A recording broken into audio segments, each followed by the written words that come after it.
Ladies and gentlemen, hey yo, fellas, week 2's here. Week 2 waivers are here. We're going to go position by position, letting you know who you should pick up, where kind of my priorities are at every single position. And we're going to start it off with the running back position. So if you got 2 seconds of your time to like the video, and if you appreciate the content at any point, subscribe to the channel, join the community. So let's start with the running back position right now. And there's basically 3 to 4 running backs. It really depends on how deep your league is. Maybe 5 running backs that I'm interested in picking up. There's one guy that I think is fool's gold, and unless you have a deep roster where you can just put him on your bench because he doesn't cost any fab budget if you play in a league with fab budget. If you don't, you probably should. It makes it a lot more interesting on the waivers. That guy, I don't really want him, even though he was number 2 in carries in week 1 of the NFL. And we'll get to him in a second. But the number 1 pickup and the most obvious pickup is Eli Mitchell, with Raheem Mostert out for 8 weeks. The second that Raheem Mostert went down in week 1, Elijah Mitchell saw the next 19 of 20 running back carries. Only JaMychal Hasty, the 2020 undrafted free agent, saw another carry. And Eli Mitchell, as he wants to be called that, he was a 6th-round pick this year. And he ended up beating out, apparently, Trey Sermon in camp. Now, Trey Sermon was a healthy scratch week 1. I expect Sermon to be active week 2 since Raheem Mostert will not be active and Jeff Wilson will not be active as he's as well on the IR. So there's going to be these 3 running backs back there. I assume they'll all be involved, but based on the usage from week 1 and based on what they like from Eli Mitchell, his 19 carries for over 100 yards and a touchdown, I think he'll be involved. Now, he wasn't involved in the passing game. If anything, JaMychal Hasty got some work there. I think Hasty will be the best option for them in the passing game out of the backfield. So Hasty is also worth an ad, but I'm going to say that Mitchell is going to be my number 1 ad. And I'm not spending 50 to 100% of the budget. I don't think it's that much. You know Raheem Mostert's coming back in 8 weeks. You know Jeff Wilson is potentially coming back sooner than that, right? And then you still have Hasty and Trey Sermon in this backfield. I'm trying to spend about 20 to 25% of my fab budget at most on this pickup of Mitchell because, look, it's week 1 and this is a 49ers backfield. It's going to be rotating. And Mitchell coming out of the draft was an elite athlete. I mean, this is a guy who ran a 4.4. He had the number 1 burst score of all rookie running backs, including Trey Sermon in his backfield, including Najee Harris and Travis Etienne. This is a very good player. Fell to the 6th round because he played at a small school, Louisiana Lafayette, I believe, and he just didn't have as much hype coming out as guys that went to bigger schools and bigger programs in the Power 5 for obvious reasons. Tougher competition they dominated against. So Mitchell's number 1 there. Hasty falls into the mix somewhere along the lines, but number 2 for me is going to be Latavius Murray. If he's for some reason still on your waivers, he's on waivers in a lot of leagues right now based on the percentages I'm seeing on ESPN. Latavius Murray wasn't even really expected to play much week 1 because he joined the Ravens on Friday and they played on Monday night. He didn't have an actual traditional practice. They had to travel on Sunday. Saturday's basically a walkthrough and he's kind of meeting his teammates, right? And then he plays Monday. And he actually played a lot Monday. He had 10 carries. Now, he didn't play great, 28 yards and a touchdown, but he had 10 carries. He showed some burst. He's going to be involved as a 1A, 1B. Now, Tyshawn Williams actually did everything he possibly could to not give up his job, right? He had 9 carries for 60-plus yards and a touchdown, had the big 35-yard run to start the scoring in that great Monday Night Football game. And then he added 3 catches in the receiving game as well for 29 yards, so he's going to be involved. This will be a split backfield, but just like we were drafting and liking Gus Edwards in the 10th round and 8th round of leagues this year as the backup in Baltimore behind Dobbins when everybody was healthy, we should also like Latavius Murray that same way. I think one of Devonta Freeman or Le'Veon Bell is going to get cut. The other one probably makes the roster. If it's Le'Veon Bell, that does hurt Tyshawn Williams' receiving game role, but I don't think it's going to be that big of a factor, as whoever that player is will be the number 3 running back on this team. Pick up Latavius Murray. He's pretty clearly the RB2, if not the RB1B in this backfield. And then the closeout running backs, James White, I was telling you on TikTok, he's the number 1 running back out of every single running back in terms of values. At one point, he was going as like the RB58 when I had him as a top 40 running back. And I think he's still going to be that if you're in a half point and more importantly, PPR format. I mean, look at week 1. James White goes out there. I mean, Damian Harris fumbles. Ramondre Stevenson looks terrible. I don't think it's going to lead ever to more James White carries, right? It's just not going to happen. James White did have 4 carries for 12 yards, but the big thing was the 7 targets that he saw on 16 routes. And that 16 routes can come up, and there's a good chance it does come up as weeks go on and they play at a faster pace than they did in this game against Miami, a better defense. He ended up converting those 7 targets to 6 catches for 49 yards. Again, a PPR format. This is a great player to have on your bench, a great player to put in flex weeks if you're in a bind. You're not starting him week in and week out unless you're playing in a 4 flex spot league and you have all other wide receivers there and you just need a 0 RB fill-in. Even better, here you go for James White. Every single week has 10-plus point fantasy upside in PPR formats. And then the player I haven't mentioned that I kind of hinted at earlier is Mark Ingram, who had 26 carries week 1. I put a TikTok out about him. I have 0 interest. This is fool's gold. Do not be taking Mark Ingram with any type of fad budget. Now, if you're just sitting there and you have a bench spot open and it's not a league where there's only 4 to 5 to 6 bench spots and you have 10-plus bench spots, sure, put him on your bench. You're never going to fucking use the guy. Look, this team was an underdog in this game. They're only expected by Vegas to win 4 games this year. They're not probably ever again this year going to be beating a team by 20-plus points and allowing Mark Ingram to have 26 carries. They had 4 running backs play in this game. They had 5 running backs active for the game. That's how bad this Houston organization is. 4 running backs played. Mark Ingram didn't really run any routes. He only saw 1 target in this game on limited routes run. So in every other game when they're not winning by 20 and the 4 running backs are playing and Mark Ingram isn't seeing passing game usage and Mark Ingram is getting 8 to 10 carries for his 3.2 yards per carry that he got week 1, which was just brutal because he's 30 and a little bit dusty now, 31. Yeah, you're going to get Mark Ingram going out there for 8 carries for 23 yards and you're hoping for a touchdown every week, and it's probably not coming because this offense isn't going to move the ball as easy as they did against Jacksonville. Mark Ingram, for me, you can run to the cleaners to get him. I ain't touching him. And now we'll go to running backs, the tight ends, and there's 3, and I'll rank them kind of in the order that I have interest in them. The first one is going to be Hayden Hurst. Kyle Pitts gets drafted there with a top 5 overall pick. Should have been a quarterback. Should have been Justin Fields. Get ready for Matt Ryan leaving in a year or 2. If you're going to trade away Julio and blow this whole thing up, it seems, in a year or 2, why not get the quarterback now when they're actually good? What are you going to do, though? Hayden Hurst plays in that game. He ends up running a lot of 2 tight end sets. A couple of reasons why they use 2 tight end sets. They don't really have a great number 3 wide receiver outside of Russell Gage and Calvin Ridley, right? And they were kind of using Kyle Pitts as a wide receiver. He was using the slot and out wide all the time. So traditionally, Hayden Hurst was playing tight end, and they could not block anything the Eagles were doing, so more tight ends on the field to help with blocking. In this game, Hurst played 43 snaps. For comparative reasons, Pitts played 49. So it was close to not a 50-50 snap share because they were both on the field a ton together. And then in this game, you saw 25 routes run by Hurst. For comparison reasons, you saw Pitts run 31 routes. So Pitts was basically the wide receiver 2 on this team, right? And Hurst was the tight end 1. That's how I'm viewing this. In that game, Hurts saw 4 targets. So Hurts is on waivers in a ton of leagues right now. He's going to have his role. He's a fantastic athlete. They got him last year, and he played great, especially downfield. Expect this team to basically run Kyle Pitts as the wide receiver 2 / outside and slot receiver, and Hayden Hurst as the tight end. The number 2 tight end we can talk about is Dalton Schultz, played on Thursday night. Obviously, a lot of snaps in that game in general, a high-scoring game, so it's going to skew some things. He played 57 snaps compared to Jarwin's 38, so he kind of ran as this 1A tight end because he blocks more. But when it came down to the routes run, he ran 39 routes compared to Jarwin, who ran 35. So they were seeing similar usage from a passing game standpoint. Schultz just on the field more because of his superior blocking, and he really sculpted that last year. He saw 6 targets to Jarwin's 3. I think a lot of people are going to hype up maybe Schultz as the week goes on over Jarwin, but those routes runs show that it was pretty close. There's just more stability in the production in terms of adding somebody off waivers because he's on the field more. And now the third tight end we can talk about is from the Cleveland Browns, and he was the most involved from a routes run standpoint. Just like last year, honestly, he started to outproduce Austin Hooper, and that is David Njoku when he got healthy. Now, Hooper played the most snaps, 38, but Njoku played 35, so basically even there. And Njoku ran 16 routes to Hooper's 14, seeing 5 targets to Hooper's 3. He's a more athletic tight end. They're both great tight ends. This is going to probably be a split. Even Harrison Bryant, the number 3 tight end on this team, saw like 10 routes run. So they're going to use all these guys. Again, the 16 routes is not great, especially for a game where you have to throw and have to stay in the game against the Chiefs. This is for a much deeper league, and really if something was to happen, like last year with the appendix rupturing for Austin Hooper, but if something was to happen to Austin Hooper, you would really want David Njoku, who is one of the most athletic tight ends in the NFL. And before we cover the wide receivers that you should be picking up this week, a word from our sponsors, and the sponsors today, Mint Mobile. And now I never heard of Mint Mobile, and then when they reached out and told me exactly what they do, I was actually blown away. Like, I'm being dead serious. I was blown away. I was like, yes, let me get in on this service.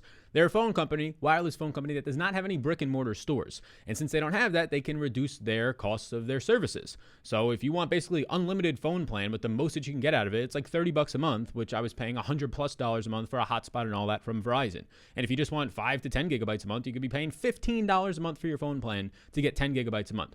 Listen to that again. That's going to cost you over $100 on Verizon. I don't know what AT&T is, but I assume it's pretty damn close. And here's what Mint Mobile has to say specifically. They wanted me to tell you. After years of fine print contracts and getting ripped off by the big wireless providers, if you've learned anything, it's that there's always a catch. And that makes sense. Like when you hear Mint Mobile is going to offer you $15 a month for 10 gigs, you're like, oh, what's going to be the catch here? But really, there is no catch. It's because they don't have those brick and mortar stores. They have less expenses on their end. They can charge lower prices, and that is their point of entry into the marketplace of the wireless phone companies. And now all the plans are going to come with unlimited talk and text, and they use 5G T-Mobile network. So it's not like these networks are terrible and these service towers are terrible. They're using T-Mobile, one of the top 3 leaders in wireless phone companies. It's also a 100% satisfaction guarantee, otherwise your money back. And here's the call to action for all of you. To get the new wireless phone plan for just $15 a month and a plan shipped to your door, so they ship the SIM card directly for free right to your door. I'm literally holding it right here in my hands. I have the SIM card just got into me literally today, perfect timing, right here in my hands. You want to go to mintmobile.com/Sal. Very simple, mintmobile.com/Sal. That's mintmobile.com/Sal. Cut your wireless bill to $15 a month at mintmobile.com/Sal. It's not a catch. There's no tricks or anything like that. This is a very good offer. They're going completely wireless, and it's way, way cheaper. Alrighty, and now we move on to the longest part of this, which is going to be about 5 or 6 wide receivers that I definitely want to talk about. Number 1 is Sterling Shepard. I was saying this towards the end of the year, that Sterling Shepard, especially after you saw the preseason usage, he's the number 1 wide receiver on the Giants. It might not even be particularly close. Now, obviously, Kenny Golladay signs a big contract, but you saw it, the offensive line struggled. It's going to struggle week 2 against Washington as well. You needed to get quick passes out. What does Sterling Shepard do? Well, he leads the wide receivers in snaps at 43. He leads the wide receivers in routes at 40. Oh, yeah, and he leads the wide receivers in receptions and yardage for over 100. A touchdown. His 9 targets were a team high. He is the number 1 receiver on this team. He switches his number to number 3, and he looks like a motherfucking beast out there. For reference, Golladay was heavily involved, ran 38 routes, but he only had 4 catches for 64 yards on 4 targets. He's the downfield receiver. You're going to have Sterling Shepard moving in the slot now more often than he did last year with no Golden Tate and just the ability to play there naturally and play better there. And you saw that with Daniel Jones getting passes out quick. He honed in on him in the preseason games that they played together, and he honed in on him in week 1. He is a number 1 waiver wire add at the wide receiver position. Now, number 2 can go to like 4 to 5 different guys. It's a bunch of number 2 to 3 wide receivers on their team. It's clearly Sterling Shepard for number 1 for me. Number 2 will go Christian Kirk. He only ran 22 routes, so he had like major production on these 22 routes in a game where they go off. So the 22 routes is a little bit concerning, but the good thing to see was that he was the clear wide receiver 3 on this team. The rookie Rondell Moore played well, 4 catches, 60 plus yards, had a nice yard after the catch play, but he only ran 14 routes. That's not going to be sustainable. The 22 routes from Christian Kirk can sustain you for some production. He had 5 catches for 70 yards and 2 touchdowns on those 5 targets. Now he's the clear wide receiver 3 because Hopkins in this game ended up running 34 routes and AJ Green ran 32 routes. So Christian Kirk in this offense, any wide receiver running 20 plus routes that is athletic like Christian Kirk and going to be used not just in the slot but on the outside, and there will be 3 and 4 wide receiver sets, it's worth an add. Now, this is where a bunch of guys can go all over the place depending on how deep your leagues are. We can start with the third guy here that I've listed, and that is going to be Mr. Zach Pascal. He saw the massive usage in week 1. Now, he didn't lead the team in snaps and routes run. Michael Pittman did, but he was basically 2 snaps and 2 routes run behind Pittman for the team lead in overall usage from the wide receiver position. He played a massive 45 snaps and ran 41 routes week 1. Again, behind only Pittman by 2 snaps and 2 routes. This netted him 4 targets. He caught all 4 targets for 43 yards, and he had the 2 touchdowns. Now, the 2 touchdowns put him over the edge, but it's not like he only ran 20 routes and he got the 2 touchdowns like Christian Kirk, right? Getting unlimited production. Although I like Kirk more because of the offense and his explosiveness. Zach Pascal with no T.Y. Hilton, I mean, this is a guy who is a very solid wide receiver. He's had a bunch of top 24 wide receiver finishes in the past, and now he's truly going to go head-to-head with Michael Pittman each week to see who is the alpha on this team. And early on in the red zone, and just in general in the game, Carson Wentz was targeting Zach Pascal. Now, number 4 is going to be a name you might not have heard of too much. He ended up winning this camp battle because D.D. Westbrook was rehabbing a knee. There was an injury to Olabisi Johnson. Chad Beebe was released, and Amir Smith-Marset, the rookie, was just beat out by KJ Osborne. KJ Osborne ran 47 routes for the Vikings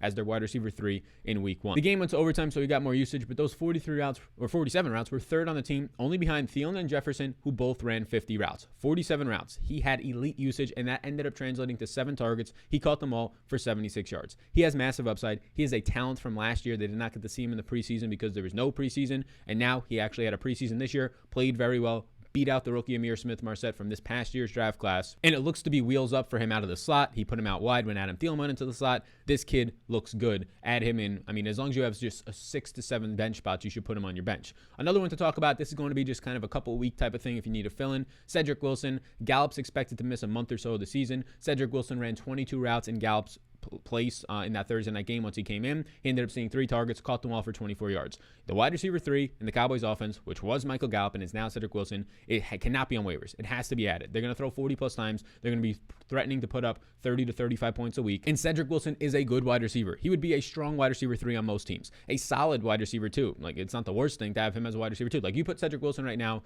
on the Texans, he's probably ahead of Nico Collins and Chris Conley pretty easily. Cedric Wilson is a good wide receiver. You pair that up with the Dallas Cowboys offense and the ability that he's going to have at just being open when people are trying to worry about CeeDee Lamb and Ezekiel Elliott in the backfield and Amari Cooper. It's good for Cedric Wilson, but just keep in mind Gallup will return soon. This is sort of like a month replacement for you. 2 more wide receivers to talk about. Diami Brown. Diami Brown was expected, the rookie for the Washington football team, he was expected to split the snaps with Cam Sims in week 1. Didn't happen. Cam Sims played 2 snaps and ran 1 route, and Diami Brown in that game ended up playing the majority of the snaps and the majority of the routes run. He ran 24 routes in that game. He was only 2 routes behind Terry McLaurin for the team high in routes run. He saw 4 targets. Now, those 4 targets didn't really translate to anything, but the fact that he's on the field right now and running as the number 2 outside receiver for this team is massive. Taylor Heineke is going to play over Fitzpatrick, might take a knockdown to just a deep ball attempts, but Heineke looks serviceable in week 1, averaging over 8 yards per attempt, 120 plus yards, and a touchdown on his 70% of the snaps filling in for Fitzpatrick. This is an every down rookie player with a massive skill set and upside as a deep threat on the outside. I think he's worth adding in in majority of leagues, in every single league that's like a 12-man league or more. And the final wide receiver we will talk about is Nico Collins, the rookie who they gave up the second most draft capital ever to secure a third-round pick in the trade. 3 picks were given up just for that one spot of Nico Collins, the Michigan product, is what the Texans gave up. The questions are answered. I thought he was the clear wide receiver 2 because of that draft capital, because of what the camp reports and the preseason was showing, and that was answered. He was the clear wide receiver 2 ahead of Chris Conley here. He played 30 snaps and ran 27 routes. Both of those were only behind Brandon Cooks for the team lead on this team at the wide receiver position, compared to his backup Chris Conley, who ran just 11 routes. Now, he only saw 3 targets and caught 1 ball for 7 yards, but the fact that the usage was there in a massive way is what we're looking at here. This is a wide receiver 2, a freakish athlete wide receiver 2. Yes, on a very bad offense, but Tyrod Taylor week 1, almost throwing for 300 yards, looked pretty respectable. I know it was a Jacksonville defense, but looked pretty respectable. A wide receiver 2 who's an athletic freak, who's a rookie, and right now is being disrespected. If you've got at least 7 to 8 to 9 bench spots, he should be on a bench in one of those leagues, maybe even 6. So there's the meat and potatoes with the wide receivers. Let's slide now, and we can finish up with quarterbacks. Quarterbacks, for the most part, look, you can stream, guys. There's probably a bunch of quarterbacks on your waivers, depending on how big your league is and what the scoring is if it's not a super flex. The 2 obvious names this week are just Jameis Winston, 5 touchdowns. He only had 150 yards because the Packers went for it deep in enemy territory twice, which led to just some quick touchdowns to Juwan Johnson. He had the big deep ball. He looked good. This is going to be an offense that rolls. He's going to be able to do exactly what Drew Brees did, just a lot better in terms of lulling you to sleep. Kind of what the Packers do, right? His opponent week 1. They lull you to sleep with these quick 6-7 yard passes to the wide receivers, to Alvin Kamara, to the tight ends, with Adam Trotman having a 30% target share week 1. And then they hit you with a play action after they hit you for 5 and 6 yard carries. They hit you with a play action to Deontay Harris over the top like they did in that game. Jameis looks good. The 5 touchdowns are not the main reason why I want to add him here. It's the fact that his passer rating was over 130. It's the fact that Sean Payton knows what to do with this player and actually respects and understands how to use Jameis with that deep ball upside. Also adding in 37 rushing yards on the ground for Jameis Winston. The second player to talk about is just Justin Fields. Like, Justin Fields is going to start sooner rather than later, and I don't think he should because this offensive line for the Bears looks bad. Nothing to do with his skill set, but Andy Dalton, as bad as he was, this offensive line was already one of the worst coming into the league. Gets even more hurt after week 1. This is not a good spot to put Justin Fields in. But at some point this year, whether it's week 6, week 7, week 8, he's going to come in. He's going to be a guy who threatens for 50-plus rushing yards each week,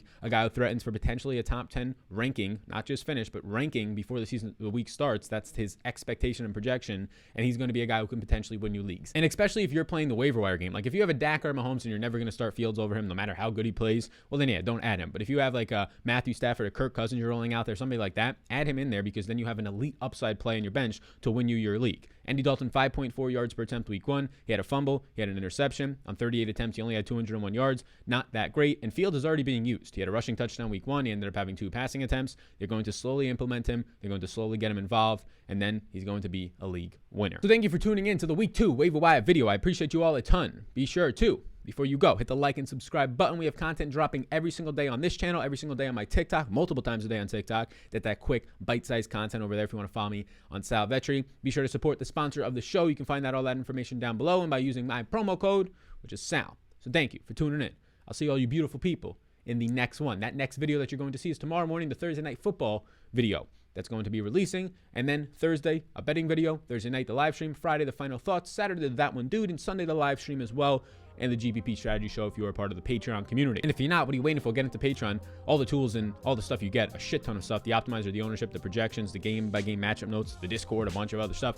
Showdown slate information. It's all linked down below. You can see how you can get it. Come join the community. 700 plus people strong in that Discord, winning Dollarooski's player props. $37,000 in profit has been already won this month by our Patreon community. So let's go and get it. Bang. Let's do it.